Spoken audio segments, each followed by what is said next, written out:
Hello, Sarah. No. How are you? Yeah. Now, Sarah, just a little bit of an intro. Your bio reads like this. Sarah Wooden. Did I say your surname right? Yes, good. I always get concerned about saying people's surnames. Funny story about that. So when I got married, my best friend, my maid of honor, got up and in her speech, she said Sarah Rudin. So even though we had been friends at my wedding, she was like, I'm overthinking it. I love that. See, there you go. I'm so glad I asked. So, Sarah, you specialize in systems, copywriting, and automation for heart-centered women in business, delivering systems built for their exact needs. This might be done as a VIP day, custom short-term project, or through ongoing business management with your clients. As a certified period coach, Sarah also works to help her clients integrate flow, rest, and creativity in their business and throughout life. And I love reading that bio. I really, really do, because obviously all of those little things so close to my own heart as well. And something we've just been discussing was talking about being business leaders or business owners with autoimmune conditions. I can't even say the word, but so autoimmune conditions. Now, I live with rheumatoid arthritis, which was triggered from burnout the very first time I experienced that a million moons ago. So for me, obviously, I'm very, very aware of self-care and rest and making sure that you pay attention to your body and incorporating all of the components of self-care through joy and creativity, and obviously making sure that you're really, really conscious of everything that you're putting into your body. But for you, how does that look, and how do you look after yourself? Because I know that you have an autoimmune condition also. Yeah, I've dealt with a few from quite young, actually. Like, even my mum shares stories about how when I was a child, she only needed to look at me sideways and I'd be a blubbering mess on the floor and never do it again. So I've been highly strung since I was a kid, diagnosed with PTSD at 13, struggled with anorexia and bulimia, which has wreaked havoc on digestion and hormones and all that sort of stuff, and was then diagnosed with, to my stomach, endometriosis and polycystic ovarian syndrome by 19.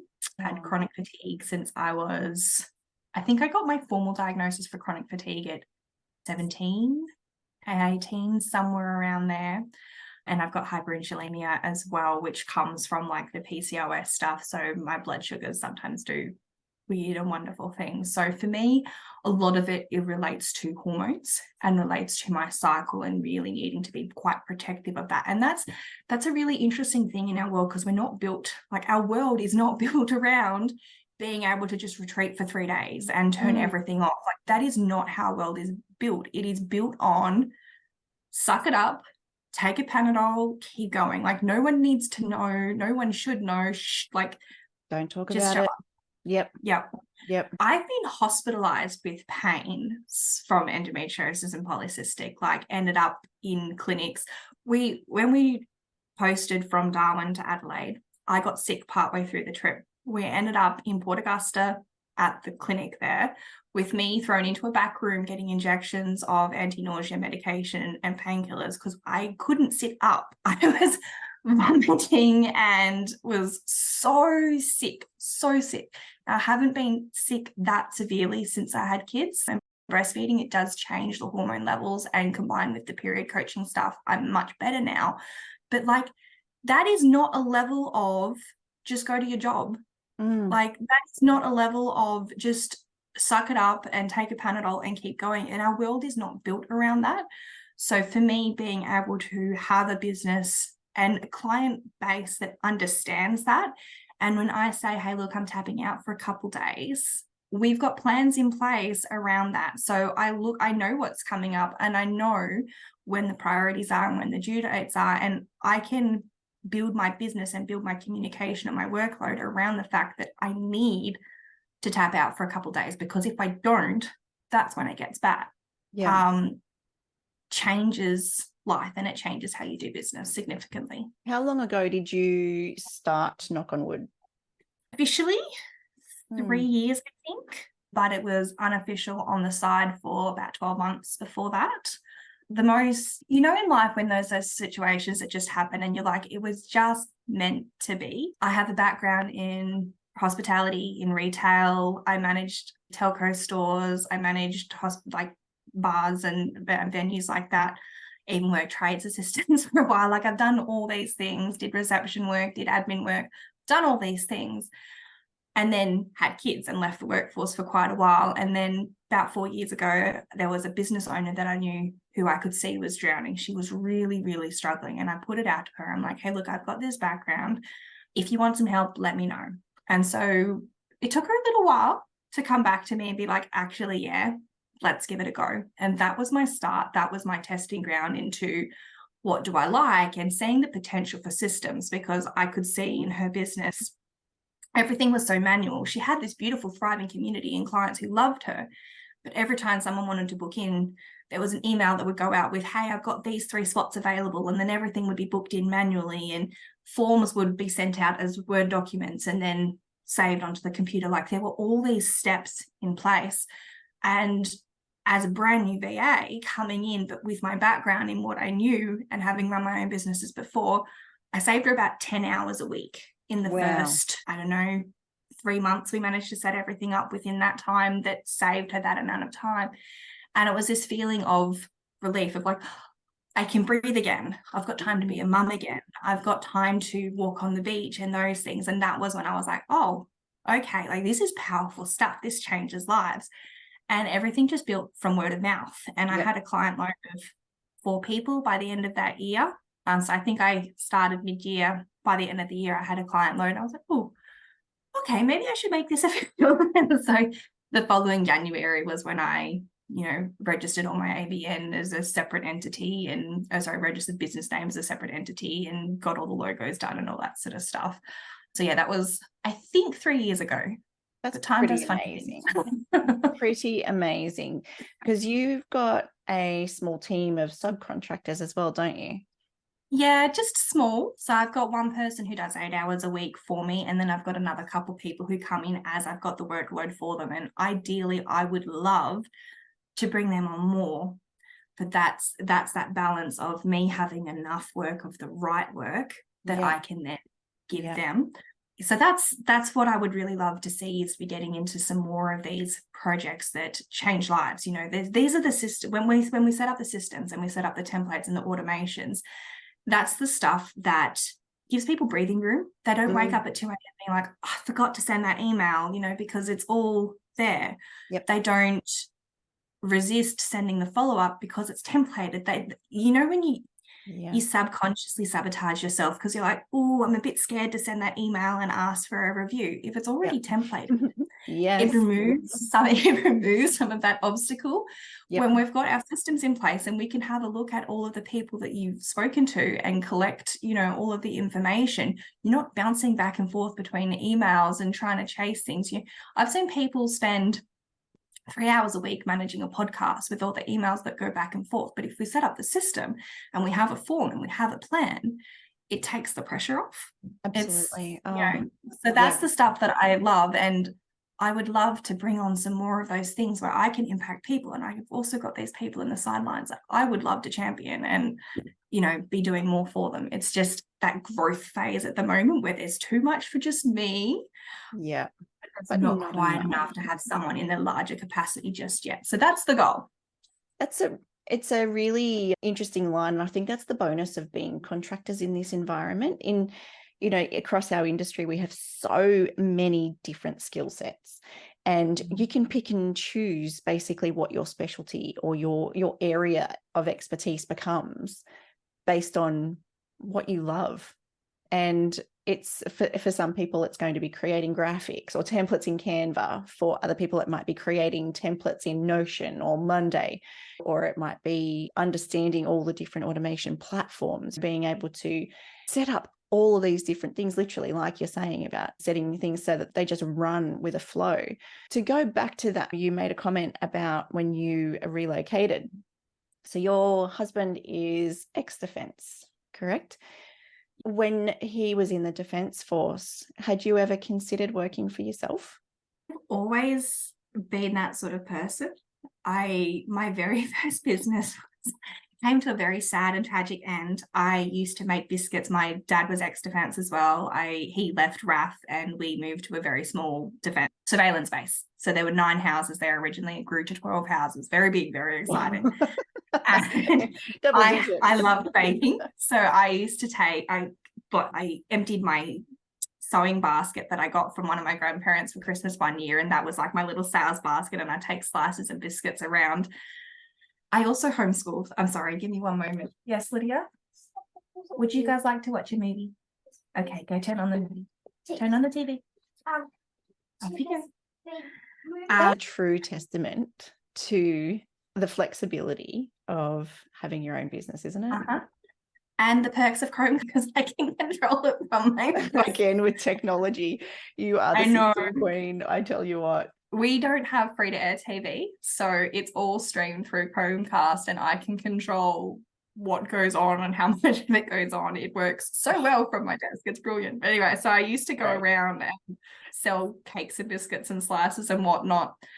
And then everybody went on diets. And so all the wives said their husband, you're not allowed to bring the stuff into the house anymore, because if you bring it in, we'll eat it. And so my little business came crashing down, and I'd had labels, like everything was labeled, and there were price tags, and there was like a little tray that it all in, like it was all very, very professional.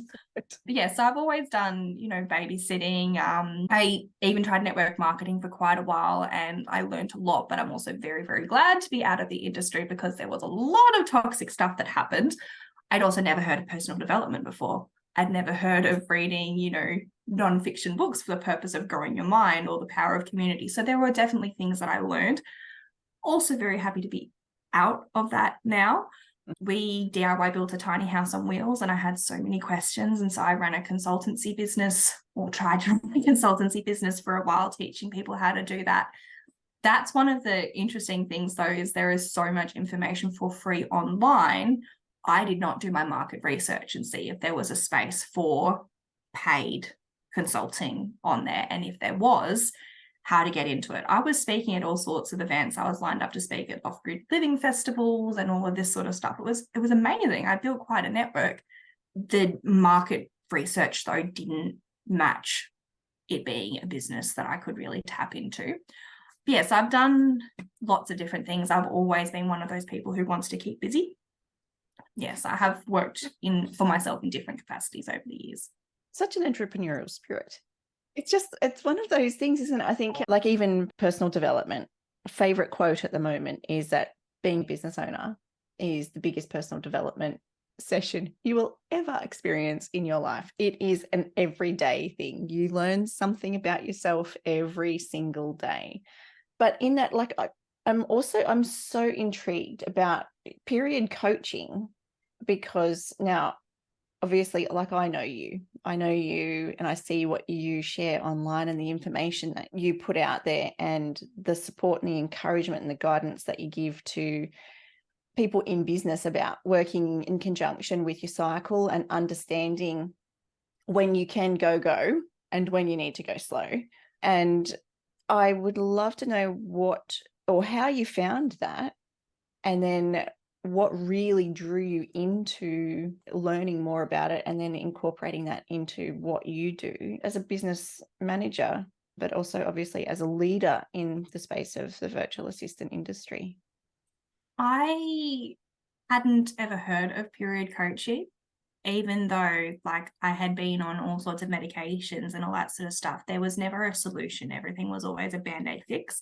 And then a friend recommended a Facebook group to me, which Starsha Washburn, who's the period coach, runs. She's been period coaching for 13 or 14 years. It's quite a while. And so I joined that community probably 5 or 6 years ago, probably around about postpartum with Abby, I would say, is probably around about when I joined the group. And I just started watching and learning as part of the community, started tracking using the charts, and not just when is period and when is not period, but actually starting to learn, how does this affect my energy? How does this affect my motivation? How does this affect, how well I sleep, or how anxious I am, or how irritable I am, all of those sorts of different things. It's more than just, I had only ever tracked my cycle is this long. I had never actually looked at how it impacts the different things, you know, when you're more likely to pick a fight with someone, or when things overwhelm you, or when you just want to burn everything to the ground and be like, I quit, I'm terrible, I'm a horrible human being and I can't do it. And, you know, Not cut out for this. I'd never looked at any of that before. And so that was really telling. And I started picking up a lot of information through that. So that was great. And joined Stasha's business program. So back then she sold Your Business, Your Flow as a program that I joined for, as a membership. I joined that for about, I don't know, 6 to 12 months, and learned how to plan inflow. So she'd do quarterly planning sessions where you'd actually look at where are your launches most ideal to be, and how much can you realistically fit in this month, and you know, all of those sorts of different things. And then started actually working with Stasha as a client 2 years. So she is my client 2 years ago. So I joined the team and do all of the admin side. So as part of that, I also went through period coaching school as well. And so it's a 12-month program learning about that. I hadn't come across the term up until that point, and it has changed how I feel to the world so much. Just the little things that I would encourage people to incorporate if you are a menstruator is, I've got a rolling block on my calendar. It's 5 days. So even though there's a little bit of discrepancy, it normally catches at least the first couple of days. So ideally it should be, I've got it set for 2 days before and 3 days after, but obviously things shift. I don't take calls in that time. You can't book my calendar in that time. Wow. So if I feel I want to show up for work, I can. My calendar is unavailable during that time. You can't book a call with me. Yeah. And just that one little change in itself, I don't owe anyone that time. I don't owe anyone visibility. I don't owe anyone showing up. And when I plan things like a VIP day or a coaching call or those sorts of things, I will do my best to put them in around the late follicular ovulation phase, because that is my best problem solving. That is where my best motivation and productivity is going to be. That is the stage I'm going to get the least overwhelmed as well. So when I'm looking at something and it just feels too big, that is the phase where I'm going to be like, okay, that's fine. We just do. Whereas if I were to leave that 2 weeks later, my brain would be like, oh. So, you know, it changes how I set up my business, but then also being aware of my clients and what they're going through, and when I might need to be a little bit more gentle and speak more to their self-esteem. Hey, that was really hard, you know, how do you feel about that? Or validating their experience, or encouraging or affirming to them all the amazing things that they've done. Or when I can flick them, hey, look, I just need some feedback on X, Y, and Z, because I know that they're around and they've got the mental availability to check in on those projects as well. So it changes how I interact with other people, but also how I set up my time. And it's changed everything. It really has. It's like a whole new level of self-awareness, and it actually takes the definition of self-care to, there is no other way to say it, but to a whole nother aspect. Like, that is a whole new level of incorporating self-care in your entire life, not just your business or your personal, so your personal or professional, but that is literally like, that is incredible, you know. And I mean, I don't think we can ever be too self-aware in that aspect, but to know yourself and know where your productivity lies and at what component of your cycle, particularly when it comes to things like, we are starting to see more and more people talk about being burnt out.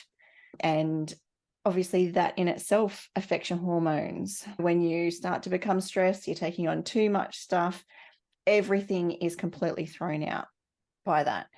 And I suppose that kind of then leads me to the discussion then even around burnout, where you were talking about automation and how that can obviously assist business leaders. What would be your favorite programs if somebody was coming in and was like, you know what, I am so exhausted, I am just wearing every single hat, I'm at the point of burnout in my business, and I do want to just literally burn it to the ground. If you were to come to them and go, you know what, let's start automating some things to take some of this stuff off your plate, what would be the simpler platforms that you would direct people to? That unfortunately is not a black and white answer, because the answer is going to be different for everybody. What I would start with is understanding what tech they're already using and if it is meeting their needs on any level. So for example, if they're already using an email management program and they're comfortable with it, if they're burnt out, learning a new system might not actually be the best use of their energy. So then going in and having a look at, if it is serving their needs, great, let's have a look at the integrations tab and see what it integrates with, right? So that's where I always start, is what is working and what does it integrate well with. If that email system is not working, if they're using a program that they open up, they go, I don't know where anything is, and so they never send an email, well, then we may as well change, right? We may as well find a system that works better for them. I do have some favorites. I really love MailerLite. I think it's a really great free platform. It's a really great starting point. There are definitely smarter programs out there, but if you are new to email automation and being able to automate, someone booked something and now you're going to send them the follow-up information, it is where I would start. It is so easy to use. As far as project management and data management in your business, I love ClickUp, I love Airtable, but again, they're not going to be the solution for everybody. If you're a real list person, perhaps Asana is more your vibe.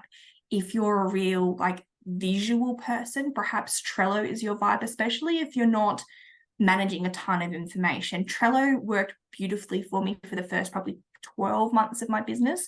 But then when I got to multiple different clients with multiple different projects for each person, I needed something more complex.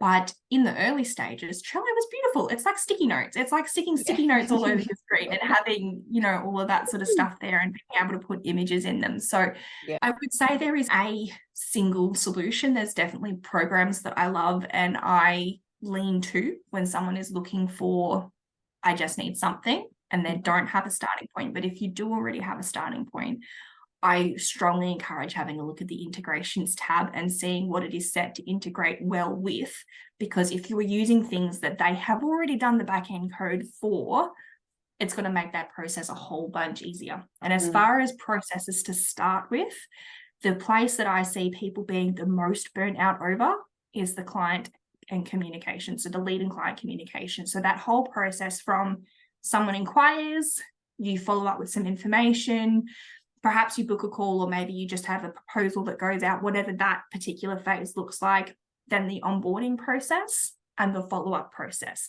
That phase there, the inquiry onboarding process, that is the place where people lose the most balls, they spend the most time, they're sending the most emails. That is the place where I would encourage starting, followed by project management of some description, even if it is just learning how to use your paper diary better so you know what's going on, even if that's as far as you get. Getting all the stuff off your brain into something and managing all of the inquiring, communication and that onboarding process. They are the two places that I would suggest starting with. That's so good. So good. And it's so easy to, I suppose, really outsource that small bit. A lot of business leaders, I'm seeing a lot of it online where everybody is like, my social media is where I want to get rid of all of that. And it's finding the bits that they actually are really struggling with when we start to peel it right back. That initial stage is actually where most support is required. The drag, it can be real, like the drain of social media. And it's where the money is too. Social media is great, but most businesses that I work with, social media is a very small amount of their conversion. It's their visibility, it's their leadership, it's building their authority, but it is not where the sale traction happens. The sale traction happens when people inquire with them and then they, grow that conversation. So as far as conversion, that inquiry onboarding process, and yes, you still need a way for people to make that contact. You still need to be visible, that was great pronunciation, still need to be visible. That might be as simple as in-person networking or popping up in a Facebook group, or referrals. If you've got a strong business ethos and a good product delivery, you should be getting referrals. So it might be as simple as word of mouth. So I'm not saying don't do social media, but what I'm saying is understand where your business actually is growing and where the results are actually coming from. And for most people, making sure they're not missing people in that early interaction stage, because you take a week to respond to someone, they're probably already inquired with someone else, or they've already got just a little bit of doubt in their mind that maybe you're not going to care for them. So if you can streamline that process and you've got that under control, now you have more creativity and more capacity to think about the social media and to onboard someone and teach them, this is how I say things and this is how I want the graphics to be, and actually strategize that piece together. If you are burnt out and you're chasing all of the balls that are going everywhere, it's very difficult to onboard someone into something that is the face of your brand. So if it's just being strategic around freeing up our time in a way that actually supports rather than just divvies up our time in a different way, if that makes sense. Yep. Yeah, absolutely. And I would love to share your other business, because you are such a multi-passionate person, and I have got to give you a huge shout out because, I mean, it's no secret, I love your work. So it's one of those things that people need to know about your art, because your creativity and your joy and your outlet and your spark as well really come through in your art. Tell me, what brought you into that world? Where did that come from? I love that. I was a very creative kid, very creative. I did paper tolling, where you like make little tiny little paper rolls. Did paper tolling, I did cross stitch, I did a little bit of painting and drawing, but that wasn't really, it was more the handcrafts that I really loved.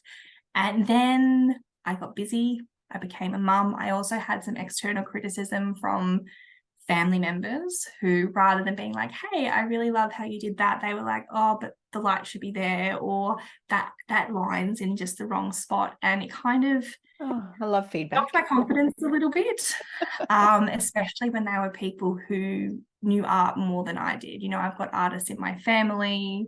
My husband studied fine arts as well. So when you put those things together, I sort of just got busy, stopped creating, stopped making time.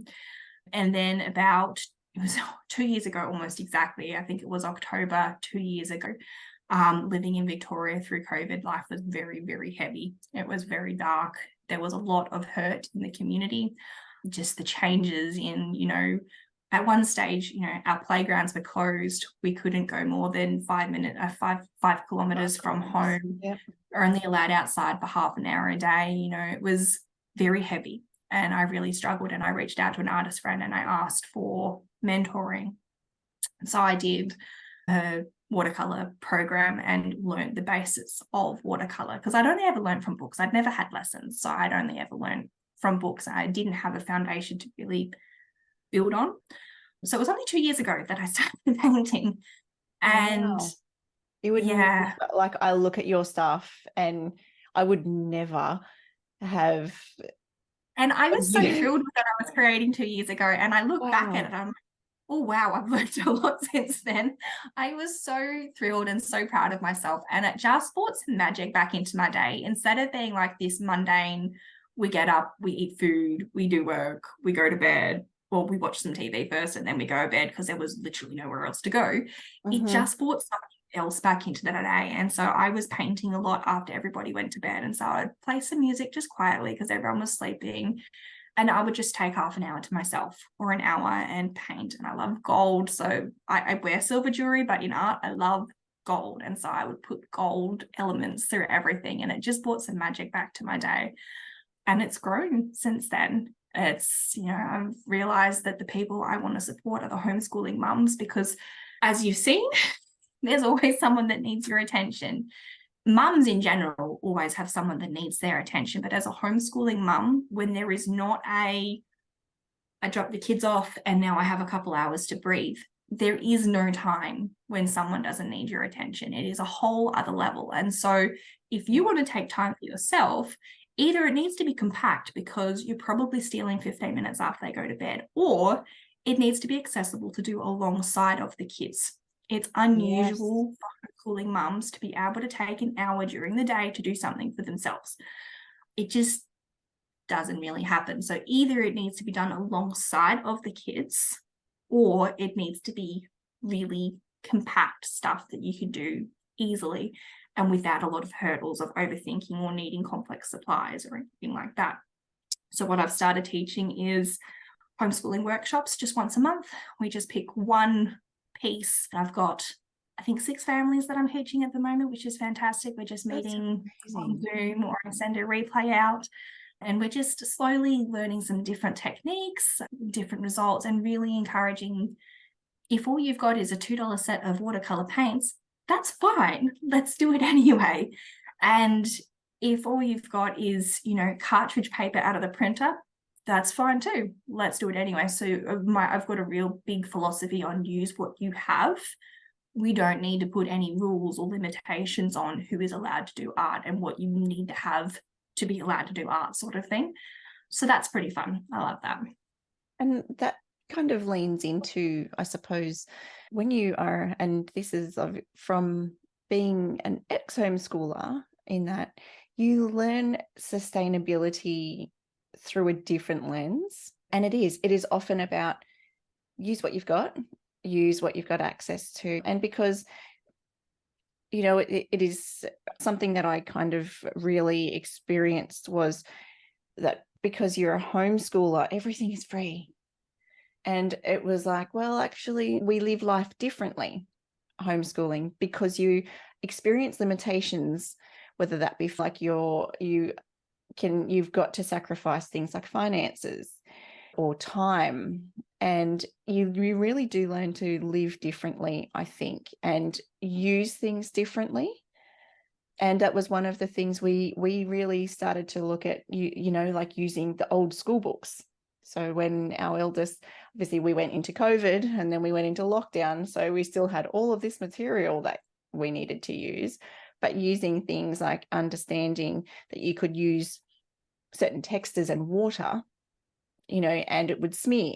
You learn to live a little bit differently, and you can make do with different things. And in this aspect, it can create a different type of art as well. It's this inquiring process. It was curiosity. really telling as a homeschooler. So I ended up I was homeschooled myself. I went to school in grade 11. I swapped to distance education, and we'd have our on-school week twice a year for 2 weeks. And I was that kid who questioned everything, and it drove the teachers bonkers. And in other situations before, I joined the workforce at 14. I was that kid who asked a million questions of the manager. I was 13, actually, not 14. Did mission trips. And again, I was that person who asked the team leaders all of the questions and was like, but why do we do it that way and not that way? Because that looks easier. I'm not saying it's only homeschoolers that ask those questions, but definitely homeschoolers are wired to ask those questions and test things and just explore and push the boundaries a little bit more and be like, what about if we do it this way? So yeah, it's a different way of thinking about the world. I think it's because we don't have that same level of, it's not so much structured, but it's just that we don't have that same level of conformity.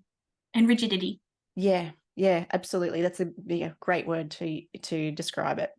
How do you structure your days then, as somebody who has got not just one, but 2 businesses? And obviously I know you've got other commitments with your art where you are involved in galleries now, which is exciting. That's so cool, because that's a testament to your growth, but you following your goal, your vision, your dreams, and literally squashing the imposter syndrome and flicking the bird to the people that discounted you, which is huge. Like, I get very emotional when I start talking about that kind of stuff, because that can break people so easily, and you've been able to use that as a stepping stone. So how do you And structure everything with all of that? so there's a lot, and I want to put a bit of a disclaimer on this. I am aware of the fact that we do have a lot on our plate, and it is very easy to fall into that, oh, we're just so busy mindset, wearing that busy badge of honor sort of thing. So I do want to put a disclaimer on that. It is something we are constantly checking in and monitoring within ourselves.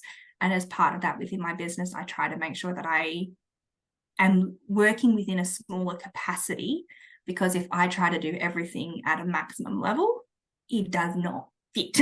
Yeah. So I study. I'm doing a certificate in arts on Tuesday nights. So we do that. So it tends to look like we do school between 8:30 and 9:30 most mornings. Full disclaimer, it doesn't always happen. Like this morning, I was up really late last night. I had this call this morning. So we just sat in the sunshine instead. That's cool. We also do natural learning. And this is where my flexibility comes from. If I was brought up with a very book-based homeschooling curriculum, every subject had a book. There was 5 or 6 subjects you did on a daily basis. It was quite, what's the word? Anyway, very academic. We do a much more natural learning approach. So I'm very aware that my 9-year-old can make pasta. She can make omelets. She can make meals. She's using measuring and maths all the time when she's doing that. She's just got her first commission, so she's learning about money. She's doing a diamond dot for someone, so she's so excited. So she's learning money skills through that and time management. She can knit and crochet. My 6-year-old, she's really great with sequencing. So you give her a number game and she can do all of that. They're learning to forage. And so there's a lot of life skills that come into it. The school part fits in less than an hour a day. So generally between 8:30 and 9:30, we focus on maths and English. They're the 2 core subjects that we focus on. Then I do my business during the day. My husband finishes work at 2:30. He's also a uni student. He's doing a bachelor in electrical engineering while working full-time. So that's another thing there. So, and then in the afternoon, we'll sit in the study together and study. The kids will play. They do free play in the morning as a general rule. So they'll play card games, they'll colour, I'll set them up with activity, I'll give them maths puzzles or something, and then they'll watch a movie in the afternoon. Then they'll play. After that, they'll run around outside while we study. We do dinner. We take it in turns. One of us cooks, the other person finishes up what we're finishing, take it in turns cleaning up, take it in turns who's going to do nighttime and study and those sorts of things. So we've got systems in place. So for example, on a Tuesday night, they go to the local STEM club, learning. My mind is blown by the fact my 9 and 6-year-old are learning how to use 3D printers and laser cutters and helping code up shapes and things like that into the programs to print. It's amazing. I love it. And I go to my art school. So Tuesdays is casserole day. I throw in a casserole at lunchtime. That is a household system that means that we can keep up with that cooking in bulk. So I did lasagna last week. I cooked up 2 full trays of lasagna. So that became 4 dinners worth of food that I didn't have to think about while Jeremy was gone. I also made a great big butter chicken. So that was also 3 days. So we just rotated lasagna and butter chicken all week because I did not have time to homeschool and be a mum and run 2 businesses while Jeremy was gone, and I didn't have that tag team capacity. So having those meals and the mental load aspect and sharing the household work with my husband is key. And that's a communication thing. It wasn't always that way. I used to get the messages, hey, I'm just about to stepping into the checkout. Is there anything you need? And I'm like, I am doing things. I can't like that tell you what we need. So I need, a little bit more warning. And then that slowly progressed into more conversations around meal planning or being aware of what we're running out of. My husband actually took over the shopping during COVID because I had the worst anxiety. Like I can remember sitting in the car and just bursting into tears because it was overwhelming going in with all of the signs everywhere and all the rules and stand on this line and walk on, like it pushed some buttons. He took over shopping in that period. We don't have I'm the parent and he's the breadwinner sort of vibe. Like we both share the parenting when we're in the house. When I'm in the house by myself, obviously the parenting is my responsibility, but when we're both here, it's an equal responsibility. As far as meals, we both eat the food. It's an equal responsibility, so having that open communication and slowly working through how does this work, and being really respectful of what worked last year might not work this year. And while he's working and studying, I need to carry a little bit more. When I have flair and I can't carry as much, he jigs things around and he carries a little bit more. So it's mutual respect for each other and supporting each other, which is different when your husband is away. There's a bit more planning that goes into that, how to do that alone. But yeah, that is really key for how does that all work and how does it all fit, is the flexibility of natural learning rather than trying to be really rigid with we do this and then we do this and then we do this sort of thing. Yeah. Having some really easy go-to meals that I can cook in advance and sharing it. I couldn't do it otherwise.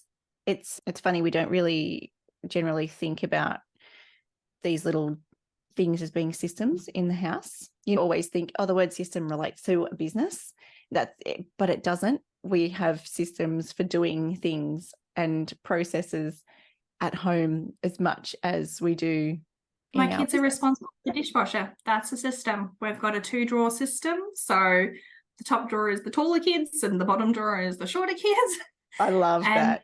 And breakfast and lunch dishes go in the bottom dishwasher, and then the dinner dishes go in the top dishwasher. That's a system. And that makes sure everybody knows what they're supposed to be doing. And yes, my 6-year-old does need reminding. She bounces off the balls all day. She does need reminding probably 17 times to empty the dishwasher. But it's building some level of responsibility and ownership over being part of the house. You know, we don't talk about it as chores. We talk about it as we all are part of this house and this is how we look after each other. We notice how we can support each other and how we can encourage each other to do the things that we want to do. So you want to do some of this, so I can help you do that by helping make sure the table is clear, and I need to do some work, so you guys can help me do that by ... So we talk about helping each other, and that is all household systems. Yeah, exactly. We're a team. Yeah. You come together. You're not just one person. You are a team, a whole unit. Absolutely. And everybody kind of works together in that. I love that. The more I talk to you, the more I have so many questions, which obviously these are things that we are going to have to touch on again.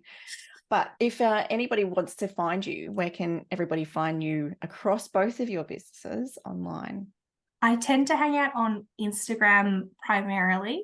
So I'm Knock on Wood Virtual Assistants and Sarah Wooden Art. You'll find me on Instagram primarily, but you can also find my websites or send me an email. I am on Facebook too, but I've got more love for Instagram. Yeah, I can understand that. At the moment, it's like one of those things. You get a love-hate relationship between, and between the platforms. But now we have this, you can you link your Meta, and I can just post it between the two. I don't tend to get notifications on Facebook, and I don't tend to get the message requests. So I've got to go manually hunt for them. And I make sure to do that because I don't like people waiting on me, but it tends to talk to me a little bit better. It's a bit more simple, I think, because we don't have all these different options and functions and everything within it. Well, I will make sure that we've got all of your links in the notes on here.